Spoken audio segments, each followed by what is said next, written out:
Hey everybody, I am here to show you basic blending in action and just getting everything set up so I can make sure I stay in the camera.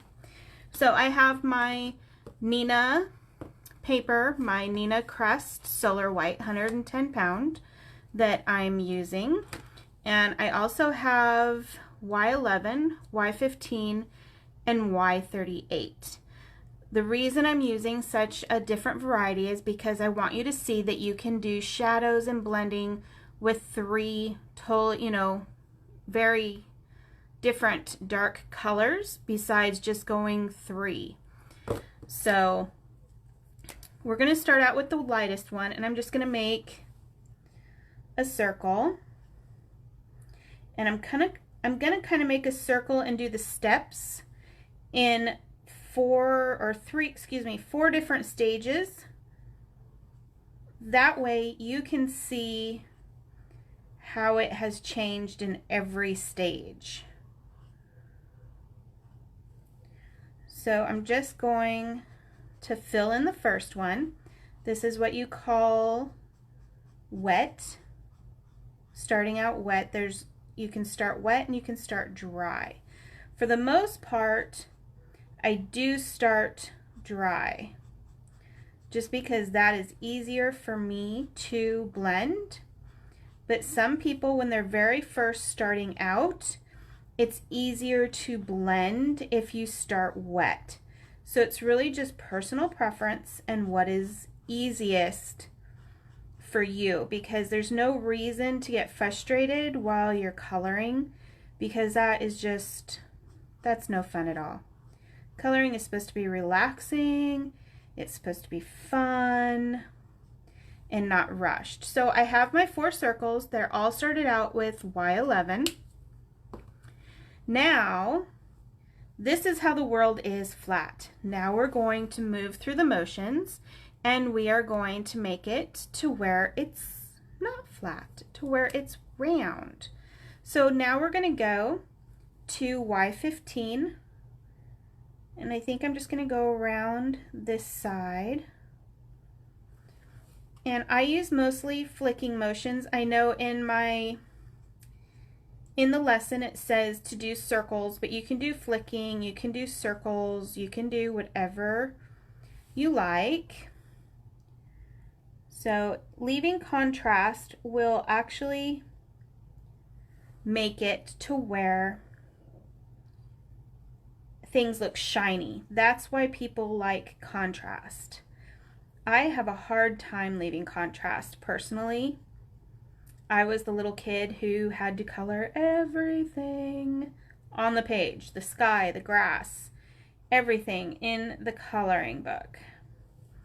So I'm just going through and making sure I do the same thing on all of our images so you know how it comes out in the end. Okay, so I'm just doing the Y15 still and just making a little bit of a shadow. So my sun is coming from this side. Now a lot of people don't like coloring with shadows or light sources because it's hard, and it is hard. And I'm talking, so I'm going to the wrong pen. So now we're going to go back to Y11, and we're not going to go to the very darkest, we're not going to go to the edge, okay?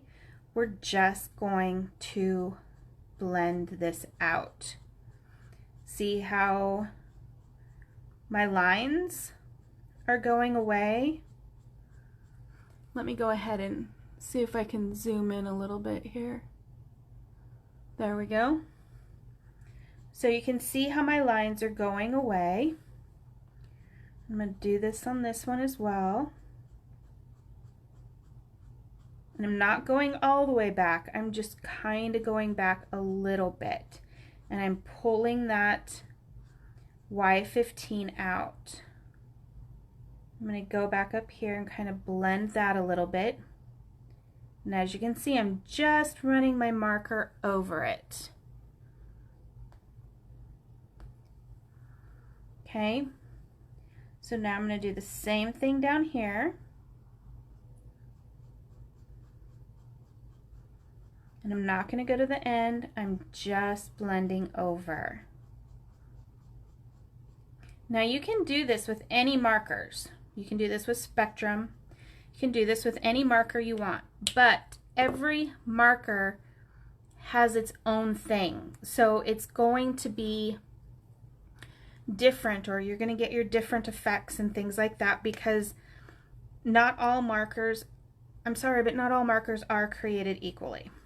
So this is our Y11 only. This is our Y11, Y15 blended. Okay. Now we're going to go in with Y38, and I'm just going to go along the edge,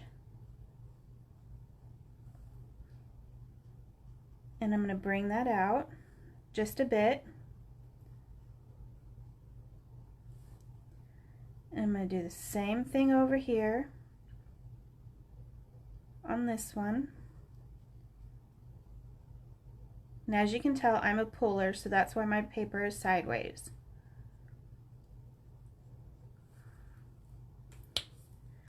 So this is going to be Y11, 15, and 38.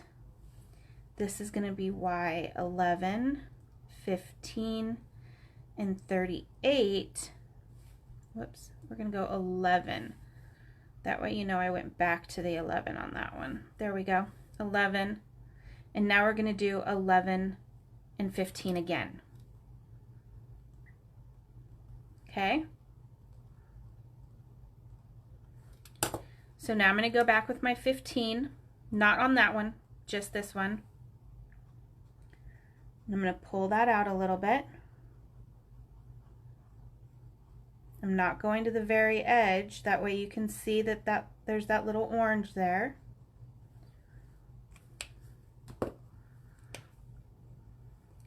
And now I'm going to go in with the 11, and I'm going to pull that out.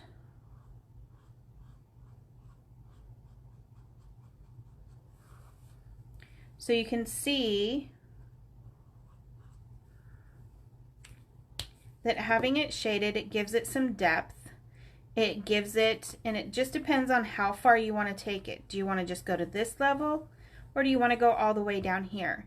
It just really depends where you want to go with it.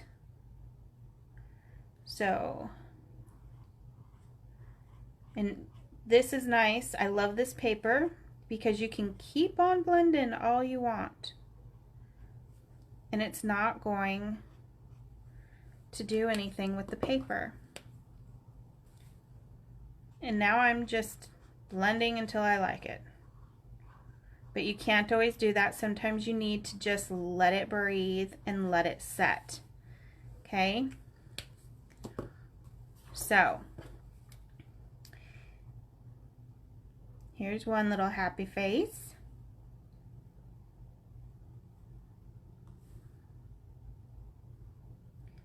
Because my lesson does talk about little faces. So here you go. There's your little faces, everybody. Okay, so that's how you do just a basic blend. You can see the back of the paper where it was heavier, but all these are about the same. Okay, so, and it's just all blended out. You know, your shadow's coming from this side, and you're done. So it just depends on which level you want to go to. I will see you guys later for the next video. Bye now.